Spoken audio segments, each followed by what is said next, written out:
여러 명의 장관 후보자들이 있지만 단연 관심의 초점은 조국 법무장관 후보자인 것 같습니다. 저희가 오늘 시청자들에게 들려주고 싶은 이야기의 핵심은 지금까지 나온 조국 후보자에 대한 의혹을 일목요연하게 정리해서 확실하게 어떤 게 의혹이고 후보자 본인은 어떻게 해명하고 있고 그 해명에도 불구하고 이 문제는 어떤 문제점이 있는지를 차분차분 짚어보는 그런 계기로 삼아보겠습니다. 자, 저희가 뽑은 첫 번째 의혹은 이겁니다. 자, 첫 번째 의혹. 부친 부도기업 부채 42억 원 피하려고 남동생 부부가 위장이혼, 위장소송한 것 아니냐. 그러니까 첫 번째 의혹은 바로 위장이혼에 대한 내용인데요. 구자홍 차장. 네. 자, 위장이혼. 누가 위장이혼했고 어떤 게 문제라는 건지 설명해 주십시오. 네. 이 조 후보자의 이 동생이 지금 이제 이혼을 한 상태인데 그 이혼하기 전에 조 후보자의 그 동생은 이 건설사를 운영을 했었습니다. 그런데 그 건설사와 함께 했던 회사가 부친이 했던 회사입니다. 그렇죠. 그러니까 부친은 학교도 운영하고 건설사도 운영을 했었는데 네. 학교를 이전하면서 건설사와 그 그러니까 학교를 신축하는 이 계약을 맺습니다. 네. 그런데 계약 당사자가 직접 공사를 하지 않고 하도급을 줬는데 그 하도급을 준 회사가 바로 조 후보자의 동생이 그렇군요. 대표이사로 있는 회사였습니다. 그렇군요. 근데 그래서 뭐 이제 수상한 가족이다 이제 이런 얘기를 하고 있는데 다시 한번 설명하겠습니다. 네. 웅동학원이라는 게 그러니까 조국 후보자의 아버지가 네. 가지고 있는 학교 법인이라 그런 말씀이죠. 네, 그리고 그렇습니다. 농협 등에서 또 돈을 대출 받은 거죠. 받아서 네. 고려종합건설을 끼고 고려종합건설 역시 조국 후보자의 부친이 하는 회사 아니겠습니까? 네. 그러니까 건설사도 조국 후보자의 부친, 그다음에 학원도 조국 후보자의 부친이 하는 그런데 네. 실제 그 공사는 공사는 고려시티 개발이라는 조국 후보자 동생에게 다시 하도급을 맡겼다. 그렇습니다. 그랬는데 여기까지는 이제 네. 뭐 계약상 그렇게 된 건데 문제는 이제 건설사들이 어떤 공사를 할 때 자기 회사 돈으로 공사를 하는 게 아니지 않습니까? 그렇죠. 부족한 돈은 이제 금융권으로부터 빌리기도 하죠. 차입을 해서 공사를 하는데 네. 당시에 기술신용보증기금에서 한 9억 5천만 원 정도를 대출을 받은 겁니다. 그래서 이제 대출 받아서 학교 용지를 다 지어서 학교로 완납을 하고 학원에서 공사비를 받으면 아무 문제가 없는데 네. 문제는 당시에 이제 IMF 외환위기가 오면서 건설 계약의 주체였던 이 고려종합개발, 그러니까 부친이 소유하고 있던 그 건설사가 부도가 나게 되는 겁니다. 네. 그러니까 회사가 부도나니까 회사에 빌려줬던 은행들은 이제 그 채권 회수를 위해서 이 구상권을 청구하지 않겠습니까? 그렇죠. 그래서 이제 그때 구상권을 청구한 곳이 기술보증기금인데 이 기술보증기금이 그 은행들한테 미리 갚아준 돈을 찾기 위해서 이제 소송을 제기를 하게 됩니다. 그 소송을 한 회사가 바로 실제 공사를 했던 이 동생, 그러니까 그 조 후보자의 동생이 있던 회사를 상대로 이 구상권을 청구하게 됩니다. 그렇죠. 자, 원금은요, 9억 4,141만 원인데, 저게 이제 오랫동안 돈을 안 갚은 거죠. 그러다 보니까 이제 해당 부채가 눈덩이처럼 불어서 거의 40억이 넘는 그런 금액이 된 거 아니겠습니까, 김태현 변호사? 그렇죠. 이제 그런데 네. 여기서 소송은 또 뭔 얘기입니까? 그러니까 지금 이제 소송은 뭐냐면 그 동생이 운영하게 되는 고려시티 개발입니다. 그러니까 고려시티 개발이 이제 고려종합건설로부터 그 공사대금 채권 하도급 받았으니까 공사대금 채권이 있을 거 아니에요. 웅동학원에도 웅동학원에 대해서 그거를 못 받았잖아요. 네. 그럼 사실은 고려시티 개발이 웅동학원을 상대로 그 소송을 제기해서 고려시티 개발이 이제 받는 게 맞아요, 원칙으로. 맞죠. 네. 그러면 공사를 했으니까. 네, 네. 공사를 했으니까. 근데 네. 고려시티 개발이 2005년 12월에 폐업을 해요. 여기 대표는 조국 후보자의 남동생이죠. 동생, 네. 그러면 고려시티 개발이 웅동학원에 가지는 공사대금 채권을 어떻게 하냐면 채권 양도를 합니다. 양도. 예, 채권의 일부인 42억은 2006년 설립한 코바 C&D, 코벤 C&D라는 것은 새로운 회사를 설립한 거예요. 여기에 설립할 때 대표는 그 고려시티 개발의 대표였던 조국 후보자의 동생이었는데 나중에 이혼한 전초로 대표를 바꿉니다. 그 나머지 10억은 이혼한 아내에게 10억을 넘기는 거예요. 그러면 이 코바 C&D도 그렇고 아내도 그렇고 웅동학원에 대한 공사대금 채권의 채권 양수를 받은 거잖아요. 그러니까 그 웅동학원에 대해서 양수금 청구 소송을 제기하는 거고, 그래서 웅동학원이 거기서 이제 변론을 포기해서 코바 C&D와 아내 조 씨가 이제 승소를 하는데, 그런데 이제 문제는 뭐 채권을 양도하고 양수하고 채권 양수받은 사람이 양수금 청구 소송하는 거는 뭐 항상 있는 일이에요. 그 소송 자체가 위장 소송은 아니에요. 네. 그러니까 문제는 어디 있냐? 어디입니까? 고려시티 개발이 저 아내인 저 조 씨하고 전처인 조 씨하고 코바 C&D랑 신설회사에 채권을 42억 10억 쪼개서 넘긴 이 부분 이걸 왜 그랬을까 하는 게 의혹의 핵심인 거죠. 그러니까 정확히 말하면 위장 소송이 아니라 위장 채권 양도라고 해야 되나요? 그쪽이 맞는 것 같아요. 왜 그러냐면 이 정확하게 알려면 사실은 이 기술 신보가 고려종합개발과 연대보증인에게 했던 그 소송의 피고가 누구인지를 우리가 판결문을 보고 해야 되죠. 확인을 좀 해야 되는데 아직 제가 그게 확인이 안 돼서 단정을 할 수는 없으나 고려시티개발도 고려종합검사하고 저 밀접한 관계가 있는 회사입니다. 그리고 그 고려시티개발의 당시 주주일 것 추정이 되지만 어쨌든 대표였던 동생 조모 씨도 그 구상금 청구 소송의 피고 중에 한 사람으로 알고 있어요. 네. 만약에 고려시티개발이 웅동학원에 대한 공자대금 채권을 계속 가지고 있으면 그 채권이 이 구상금 청구 소송에 승소했던 기술신보로 하여금 추심당할 위험이 있으니 그러니 그 공사대금 채권을 코바 C&D와 아내 조 씨에게 채권 양도 형태로 미리 넘긴 게 아니냐라는 의혹이 있는 거죠. 그러니까 이게 맞는지 아닌지 정확하게 하기 위해선 이 기술신보가 했던 구상금 청구 소송의 피고가 누군지를 좀 확인을 하면 제가 단정적으로 말씀드릴 수 있는데 그게 확인이 안 돼서 단정적으로 말씀은 못 드리겠으나 어쨌든 이 기술신보로부터의 구상금 청구 소송을 통한 채권 수심을 피하기 위해서 고려시티개발이 웅동학원에 가지고 있던 공사대금 채권과 지연이자 채권을 다른 두 군데로 양도한 것 아니냐라는 의혹은 제기할 수 있다는 겁니다. 이게 이제 법률 용어가 너무 많이 나오니까 좀 헷갈리는데요. 네. 이제 은행에서 빚을 졌으니까 빚을 갚아야 되는데 간단히 얘기하면 그렇죠. 갚아야 될 회사가 폐업한 거예요. 그렇죠. 그러니까 빚 갚을 사람은 없어졌는데 그 채권은 남아 있는 거예요. 그 채권을 묘하게 이 조 후보자의 동생의 전처가 가지고 있더라. 그러니까 의무는 없어지고 권리만 남은 거예요.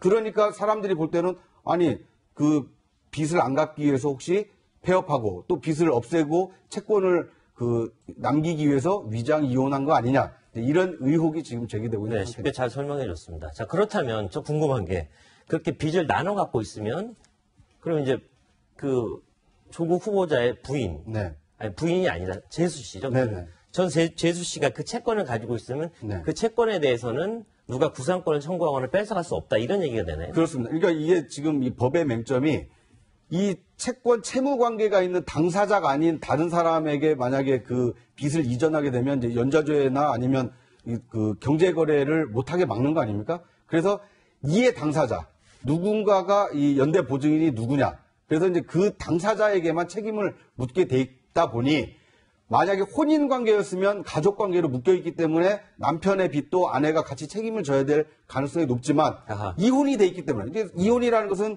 나이보스 남남 아닙니까? 그러니까 예. 나하고 별로 상관없는 사람이다. 그러니까 나한테 있는 빚을 이 사람한테는 묻지 마라. 이런 뜻이 되기 때문에 그래서 이 이혼이라는 것이 정말 감정이 나빠져서 이혼한 것인지 아니면 이런 빚과 관련된 것을 회피하기 위한 방법으로 이혼한 것은 아닌지 이제 이런 의구심이 지금 드는 겁니다. 진짜 남남인지 여부는요, 잠시 후 저희가 또 뽑아놓은 그런 의혹에서 집중적으로 해부를 해드리겠습니다. 이 모든 문제는 어쨌든 조 후보자 부친이 2013년 7월이죠. 그때 작고를 하면서요, 당시 재산을 단 21원밖에 남기지 않았기 때문에 발생한 사건입니다. 자, 이 문제를 최초 제기한 자유한국당의 주광덕 의원은 이런 의문을 제기하고 있습니다. 직접 들어보겠습니다. 이른바 위장 삼관왕 후보가 아닌가 그런 의혹이 강하게 제기됩니다. 위장 이혼 의혹에 대해서 후보자께서 자신의 친동생의 일인이 호적상 언제 이혼으로 등재돼서 서류 정리가 된 것인지 그리고 그것이 진정한 이혼인지 아니면 위장된 허위 이혼인지 이것을 후보자께서 밝혀주시는 것이 그 무렵에 지금 제가 말씀드린 양수금 청구 사건이 소송이 제기되기 때문에 이것은 충분히 관련성이 있다고 생각을 합니다. 네, 가족의 문제에 대해서 후보자가 어디까지 책임을 져야 되느냐 이런 부분도 사실은 의문점에 하나 포함이 될 수 있어요. 그리고 뭐 가족이기 때문에 연좌제도 아니고 또 개별적인 경제 주체이기 때문에 조국 후보자는 여기에 대해서 뭐라고 해명하고 있습니까? 조국 후보자는 이 모든 의혹이 불거져 나오니까 이제 청문회에서 소상히 밝히겠다고 일단 이야기를 했습니다.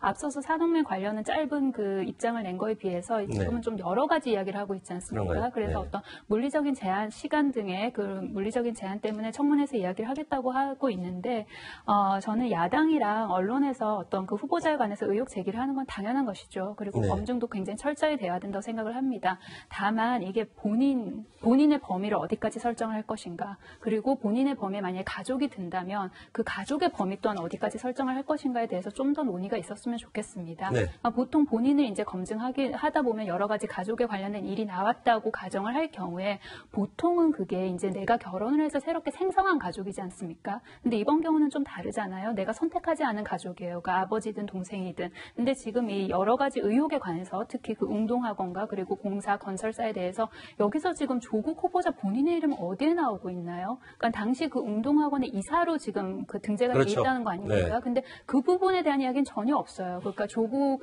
후보자가 이사로 등재돼 있던 그 당시 조국 후보자가 어떤 역할을 했는지, 어디까지 알고 있었는지 그거에 관한 이야기는 없고 동생, 아버지, 동생의 전처 이야기만 계속해서 하고 있거든요. 그러니까 여기서 어느 정도 좀 브레이크를 걸고 우리가 좀 냉정하게 범위를 조금 따져볼 필요가 있다. 바운더리를 좀 다시 한번 설정해봐야 된다는 생각이 듭니다. 네. 알겠습니다. 이 쏟아지는 의혹에, 1번 의혹에 대해서 전부 해명이 됐다고는 생각하지 않지만 어쨌든 다음 의혹을 짚어보면 또 1번과 관련된 부분이 있습니다. 그래서 두 번째 의혹으로 한번 이어가 보겠습니다. 이번에 두 번째 쏟아지는 의혹은요. 이혼한 부부, 그러니까 동생이죠. 역시 조국 후보자의 동생 부부의 어떤 수상한 부동산 매매, 이것 역시 굉장히 의문점이 많지 않습니까? 이 돈은요? 그러니까 두 번의 이제 이른바 수상한 아파트 거래가 있었는데 네. 한 번이 이제 2014년 12월에 네. 그 조국 후보자의 부인이 소유하고 있던 그 아파트를 전세를 주고 그 빌라를 매입하게 된 아파트에 전세를 줍니다. 그렇죠. 그 전세금에 이제 2억 7천만 원을 받았는데 네. 바로 그날 그날? 그 조국 후보자 동생의 부인 지금 계속 얘기했던 그 조모 씨가 빌라를 하나 구입하는데 똑같이 가격이 2억 7천만 원입니다. 그런데 문제는 이 거래를 중개했던 중개인이 저 빌라 대금은 아파트 저 전세금으로 낸 거다 이렇게 그 주장을 하고 있습니다. 또 이상한 거 하나는 그 이제 이혼한 그 전처인데 그가 산 빌라에 그 조국 후보자의 어머니, 그러니까 저 소유주인 조 씨의 전 시어머니가 살고 있는 거죠. 그러니까 네. 아주 일반적인 경우는 아니죠. 그리고 이후에 또 그 이혼한 조 씨의 남편, 그러니까 조국 후보자의 동생도 또 저 빌라의 명의를 들어오게 되는 거거든요. 그래서 전체적으로 거래가 조금 의혹스러운 면이 많기 때문에 지금 그 주광덕 의원 등 그 야당에서는 사실상 빌라의 소유주도 조국 후보자의 부부인데 명의를 신탁해서 거래한 거 아니냐. 네. 그렇게 되면은 부동산 실명제에 위반하는 게 되는 거고 또 그렇죠. 조국 후보자가 공직자로서 재산을 등록할 때 저거를 빼먹은 거다. 이런 지금 의혹을 제기하고 있는 겁니다. 네. 그런데 최근에 또 하나 더 이상한 이제 의혹이 추가된 거는 조국 후보자가 이제 법무부 장관 후보자로 지명된다는 얘기가 막 돌게 되니까 그동안 하지 않았던 이제 임대차 계약서를 썼고 또 임대차 계약서를 쓰면서 실제로 소유주가 동생 그 부인인 조모 씨가 소유자인데 오히려 이분이 임차하는 걸로 돼 있고 임대인 소유자를 그 조국 후보 부인으로 했다 이렇게 돼서 이게 잘못된 계약이냐 아니면 원래 이런 건데 잘못 쓴 거냐 했는데 이제 조국 후보자 측에서는 헷갈려서 임차인 네. 임대인을 잘못 썼다고 하는데 또 의혹을 제기하는 측에서는 어떻게 임대인 임차인을 바꿀 수 있냐. 저게 사실은 조국 후보자 부부가 소유주고 명의만 지금 조 씨 부부가 아니냐. 이렇게 의혹을 제기하고 있는 겁니다. 저도 부동산 거래를 몇 번 해봤는데요.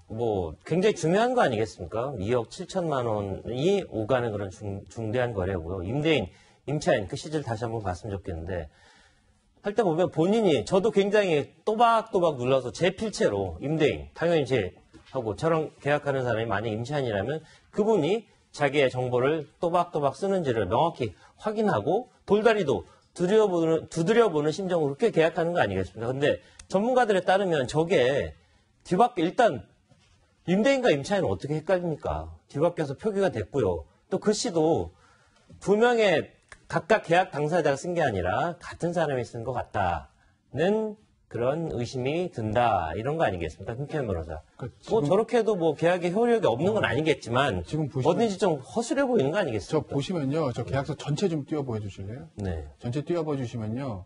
모든 계약서가 임대인, 임차인이 그 밑에 중개인란이 있어요. 근데 지금 보면 임대인, 임차인과 중개인란이 공란이죠. 공란이죠? 네. 그럼 저거 공인중개사 쓴 건 아니에요. 그러니까 공인중개사 쓰면 저런 멍청한 실수를 할 수가 없어요. 본인들이 그게 직업인데. 직업이니까. 그렇잖아요. 그러니까 뭐 굉장히 좀 간단한 월세 계약서이기 때문에 공인중개사 없고 당사자끼리 쓸 수는 있어요. 그러니까 그럴 수도 당사자끼리 쓸 있죠. 수 네. 있죠. 근데 일단 저 필적을 조회를 해보면 뭐 몇 사람 안 나오지 않습니까? 그 사람들 필적 조회해보면 누군지 알 거예요. 한 사람 다 쓴 거거든요. 필적 똑같으니까. 저게 뭐 조국 후보자 부인인지 아니면 전 재수 씨인지 아니면 조국 후보자 어머니인지 남동생인지 아니면 다른 사람인지 몇 사람 필적 조회해보면 누가 쓴 건지 알 거예요. 근데 제가 지적하고 싶은 말씀은 뭐냐면 이게 지금 지난달 28일이면은 조국 전 수석의 법무부 장관 입각 얘기가 한참 무르익을 때 아니겠습니까? 네. 거의 아마 내부적으로는 가족들은 이번에 법무부 장관 입각한다는 거는 그쯤이면은 알 수 있었을 가능성이 높다고 봐야 되겠죠. 그러니 이 웅동 빌라 이 해운대에 있는 이 빌라가 앞서 이제 우리가 이재훈 의원 설명하셨듯이 같은 날 원래 있던 해운대 아파트를 전세 준 날과 같은 날 같은 돈을 가지고 조국 후보자의 전 재수 씨가 이거를 매입했으니 혹시 이거의 실제적인 소유주가 조국 후보자의 전 재수 씨가 아니라 부인이 아니냐라는 의혹이 나올 수도 있으니 그걸 무마하기 위해서 부랴부랴 전세 임대차 계약서를 쓰는 와중에 누군가가 임대인과 임차인을 바꿔 쓰는 이런 어처구니 없는 실수를 저지른 게 아닐까라고 저는 개인적으로 그런 의문을 제기하고 싶습니다. 네, 이 역시도 결국 조국 후보자 측에서 청문회 때 반드시 해소해야 될 의혹인 것 같은데요. 어쨌든 조국 후보자 측에서는 단순 실수다. 분명히 단순한 계약서 기재를 하는 과정에서 했던 실수다. 이렇게 설명을 하고 있는데 구정차장 계속 손을 들고 있는데 근데 무슨 이게 얘기예요? 1번 의혹하고 2번 의혹이 지금 연관이 돼 있기 때문에 네. 그렇습니다. 왜냐하면 1번 의혹은 뭡니까? 빚은 안 갚고 채권을 살리려고 했잖아요. 그렇죠. 그런데 연대 보증인에 돌아가신 조 후보의 아버지, 그다음에 어머니, 그다음에 남동생은 다 연대 보증인으로 들어가 있는 겁니다. 네. 채무자에. 그러니까 이 사람들이 부동산 거래를 하게 되면 바로 채권 출심이 들어오는 거예요. 네. 그러다 보니까 이런 연대 보증인과 관련 없는 이 동생의 여동생, 동생의 부인, 전 부인, 그다음에 조 후보자의 부인들이 어떤 부동산 거래를 좀 하다 보니 이제 이런 실수가 나온 거 아니냐라는 이제 그 함정 의심이 드는 거고요. 근데 이것에 대해서 또 이제 또 논란이 될 수밖에 없는 것은 1가구 2주택을 해소하는 방법으로 동생의 전 부인에게 부동산을 매매했다. 상식적이지 않지 않습니까? 그렇죠. 일반적으로는 뭐 이렇게 부동산 중개업소에 내놔서 그 수요자를 찾아서 이렇게 매매하는데 내부 거래를 한 것으로 보면 뭔가 좀 급히 처분하려고 하는 그 시기상의 좀 미묘함도 있지 않느냐. 근데 이런 점 때문에 조 후보자가 상당히 좀 공격을 받고 있는 거고 청문회에서 아마 이 질문에 이런 이 의혹에 대해서 소상히 해명을 해야 되지 않을까 하는 생각이 듭니다. 네, 진짜로 이혼을 했는지, 그 다음에 정말 별거에서, 이혼을 했다면 별거에서 사는 게 일반적이지 않습니까? 별거에서 사는지, 이 부분에 대해서도 주변에 계신 분들의 어떤 증언들은, 야, 같이 사는 것도 봤다, 이런 얘기까지 심지어 나오고 있는 거 아니겠습니까? 그건 또 어떻게 된 겁니까? 그러니까 그 주변 같은 아파트에 사는 주변 분들이 그 두 부부 조국 후보자의 동생 부부 지금 보시면 아파트 좀 김모 씨 얘기입니다. 아이까지 한 가족이 살아서 다 부부로 알고 있었다. 그 보름 전이라고 하면 참 공교롭게도 거의 이제 입각이 거의 무르익을 때 아니겠습니까? 그때부터 안보에서 해외여행에 간주할 생각을 하고 있다라는 거죠. 그러니까 주변 사람들은 그 두 사람의 법적인 부분인지 사실혼 부분인지 남남인지 알 수가 없죠. 서류를 볼 수 있는 게 아니니까. 그런데 같은 아파트에서 생활하면서 마주쳤을 때 혼자 사는 게 아니라 아이까지 정상적인 가족으로 이제 같이 사는 것처럼 알고 있다. 정상적인 가족인지 알고 있었다라는 주변 증언들로 봐서 저 부부가 서류상으로는 이혼한 것이 분명하나, 뭐 서류는 그렇죠. 실질적으로는 부부관계를 계속 유지하고 있었던 건 아니냐라는 생각 충분히 할 수 있죠. 왜냐하면 저 이웃 주민의 증언뿐만 아니라 어쨌든 대한민국 미국 영화 보면은 이혼한 전 남편하고 잘 지내는 것도 굉장히 많이 영화에는 보입니다만 대한민국의 사회에서 이혼한 전처에게 가족들이 집을 매매를 하고 그죠? 그 다음에 임대 계약을 맺고 이게 사실은 우리나라에서 흔한 패턴은 아니거든요. 그렇기 때문에 서류상만 이혼하는 것 아니야? 이런 의혹 충분히 제기될 수 있는 건 아닙니까? 네. 어쨌든 조국 후보자 측에서는 동생과 전처는 10년 전에 이혼을 했고요. 자녀가 미성년자이기 때문에 면접, 교섭권 문제로 왕래를 하는 것일 뿐이다. 이렇게 해명을 했다는 사실을 적시하고 싶습니다. 세 번째 의혹을 한번 짚어보겠습니다. 이번에는 위장 전입이라는 의혹인데요. 역시 말빛은 갖기 어려운 것 같습니다. 과거에 조국 후보자가 시민의 마음을 후벼 파는 것이 위장 전입이다. 특히 파락군이나 강남 노른자 땅 그런 이야기를 했는데 본인이 위장 전입이라는 그런 의혹에 또 연루되는 그런 상황 아니겠습니까? 그렇습니다. 1998년인가요? 이제 울산대 재직 시절에 그러니까 조국 후보자의 딸이 이제 8살이 됐습니다. 근데 그때 10월에 송파구에 있는 한 아파트로 그러니까 부인과 3살 된 아들은 그대로 해운대 아파트에 두고 딸과 조 후보자만 풍납동의 아파트로 명의를 이전을 했습니다. 그리고 한 달 뒤에 다시 이제 부산 주소로 옮겼기 때문에 그렇죠. 이게 지금 딸의 학교 배정을 위해서 위장 전입한 게 아니냐 이제 이런 의혹을 충분히 가질 수 있는데 아직까지 실제로 그래서 딸이 어떤 학교에 입학을 했고 이런 부분까지 상세하게 알려지진 않았습니다. 그렇지만 충분히 의혹을 제기할 만한 대목은 있는 것 같습니다. 근데 이에 대해서 이제 조국 후보자 측은 일단 위장 전입 자체에 대해서는 자세하게 얘기를 하지 않고 지금 현재 고위공직자 인선 기준에 위장 전입은 2005년 이후에 한 거를 문제 삼기로 했기 때문에 그 이전에 한 거기 때문에 이거는 7대 배제 의혹 기준에 못 미치지 않는다 이렇게 주장을 하고 있는 상황입니다. 네, 강수호 부대변인. 네. 조국 후보자 논란에 대해서 이제 계속 이야기를 하는데 네. 이게 참 애매한 그런 영역이 많아요. 그래서 네. 이게 가족의 얘기이기 때문에 조국 후보자 본인의 어떤 결정적인 어떤 흠결이나 낙마 사유가 아니라는 그런 주장도 분명히 있는 것 같고요. 또 한 가지는 어떤 문재인 정부가 출범하면서 만들어 놓은 여러 가지 원칙을 네. 보면 거기 또 어긋나지 않는 부분도 있는데 네. 근데 문제는 또 그 원칙이라는 걸 2005년 이후는 이 전이겠군요. 위장 전입 관련. 그렇죠. 네. 이 전은 봐주고 2000 이후는 문제를 네. 삼겠다 이런 거 아니겠습니까? 제가 반대로 얘기했나요? 아니요, 맞죠. 2005년 맞겠죠? 이후에 위장 네. 전입 근데 그 원칙을 이상에 관해서. 본인 인사권자인 그러니까 민정수석 재직 시절에 본인이 얘기했기 때문에 문제가 된다. 그런 지적도 충분히 일리가 있는 지적 아니겠습니까? 그렇게 보면은 또 그렇게 해석될 네. 부분이 있습니다만 이 2005년이라는 기준은 아마도 인사청문회 도입을 고려한 기준이었던 것 같습니다. 네. 그리고 이 7대 인사 원칙이라는 것도 사실 우리가 국민적 합의에 의해서 이끌어낸 것도 아니고 어찌 네. 보면 뭔가 실무를 하기 위해서 이제 좀 편의적으로 그런 원칙을 만들어 그래도 놓은 것 원칙이잖아요. 같습니다. 원칙을 세웠죠. 네. 그렇죠. 그리고 이게 기계적으로만 보면 이제 조국 네. 후보자 관련해서는 이제 이 원칙에서 이탈하는 경우는 없다 그렇게 결론을 내린 것 같고요. 네. 그런데 그보다 이런 원칙도 있지만 청문회를 통해서 이제 모든 검증은 이루어질 거라고 저는 생각을 하는데 그렇죠. 다만 이제 후보자 측이든 후보자 주변 측이든 이야기를 하면서 이제 조금씩 해명을 할 때 그런 이야기 하지 않습니까? 불법 아니었다, 합법이었다. 근데 국민의 눈높이는 좀 다른 것 같습니다. 사실 청문회라는 것이 그리고 국무위원회라는 것이 불법 행위를 했느냐 아니면 합법 행위를 했느냐 그런 거 가리는 자리도 아니고 네. 그런 후보자를 무조건 합법 행위만 했다고 해서 우리가 오케이 하는 그런 것도 아니지 않습니까? 그래서 국민 눈높이가 굉장히 높습니다. 그래서 저는 이게 합법이다 불법이다 보다 한 단계 더 넘어서서 청문회에서 국민정서법에 어디까지 통과를 할 것인가 좀 언론도 네. 그렇고요. 야당도 그렇고요. 이 검찰 개혁이라는 원래 목적, 임명의 목적에 맞춰서 철저히 검증이 이루어졌으면 하는 바람입니다. 네, 후보자를 고를 때 인사권자는 이럴 것 같습니다. 어쨌든 도덕성, 해당 자리를 잘 할 수 있을 만한 그런 능력을 갖췄느냐, 그건 당연한 거고요. 그에 더해서 도덕성까지 갖춰야지 정말 제대로 된 공직자라는 그런 평가를 국민들이 내리지 않을까 하는 생각을 듭니다. 네 번째 한번 의혹을 짚어보고 싶은데요. 이번 그 네 번째 의혹도 굉장히 복잡해졌습니다.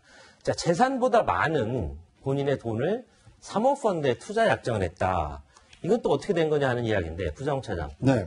이건 또 뭡니까? 실제로 투자를 한 것은 아니고요. 조 후보자가 지금 그 가족 명의 그 재산으로 신고한 게 한 54억 정도 되는데, 그거보다 한 20억 많은 총 투자 금액 74억 원 정도를 앞으로 이 사모펀드에 투자하겠다라고 약정한 겁니다. 일단 사모펀드가 뭔지 잠깐 설명을 하고 갈까요? 그러니까 이제 공모펀드는 뭐냐면 공개 모집한 펀드입니다. 네. 그러니까 국민 누구나 이러이러한 목적으로 이런 펀드를 구성하니까 여기에 투자할 사람들은 그 돈을 투자하십시오라고 공개 모집하는 펀드가 공모펀드고, 그렇죠. 사모펀드는 말 그대로 영어로 얘기하면 프라이빗 에쿼티 펀드라고 해가지고, 영어 잘하시네요. 그러니까 네. 아니, 발음을 별로 쓰지.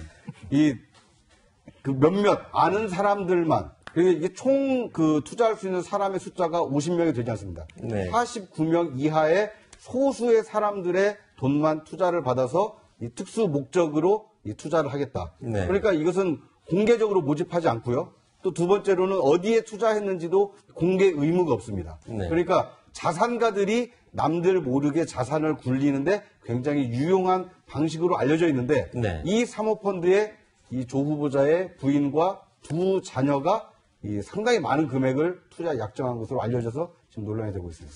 그렇죠. 저는 이렇게 크게 투자를 하고 있지는 않은데, 보통 투자를 할 때 일반적으로 그런 거 아닙니까? 조금 내 재산이니까 좀 안심하고 그래도 좀 지킬 수 있는 곳. 그리고 투자를 하는 거니까 어느 정도는 또 수익이 나기를 좀 바라는 마음이 있는데, 이제 조 후보자가 투자했다는 그 회사, 일반에게는 거의 알려져 있지 않고요. 어떤 평가도 좀 없는 그런 회사에 자기 재산보다 많은 돈을 약정하는 것, 선뜻 쉬운 일입니까?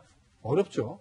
우리 하태용 부장님 그렇게 하시겠어요? 못하죠, 그렇잖아요. 저는. 네. 그러니까 이제 사모펀드가 LP가 있고 GP가 있어요. 네. LP는 뭐냐면 돈 되는 사람. 그러니까 이제 조 후보자 가족들이 투자를 했지 않습니까? 그걸 LP라고 합니다. GP는 뭐냐면 그 펀드 운영하는 사람이에요. 그러니까 조 후보자 가족 돈 받아서 운영하는 사람인데, 이 투자자들의 사모펀드 선정할 때 가장 중요하게 보는 게 투자 운용하는 사람이 누구냐는 거죠. 왜냐면 내 거액의 재산을, 왜냐면 50인 넘는 공모펀드 같은 경우에는 사실 공개되어 있는 것이기 때문에, 그렇기 때문에 그 투자자에 대한 보호장치가 굉장히 많습니다. 그런데 이 50인 아래 사모펀드는 사실 어떻게 보면 블라인드 펀드처럼 사실 깜깜이기 때문에, 왜냐면 이게 투자자에 대한 보호장치가 많지 않거든요.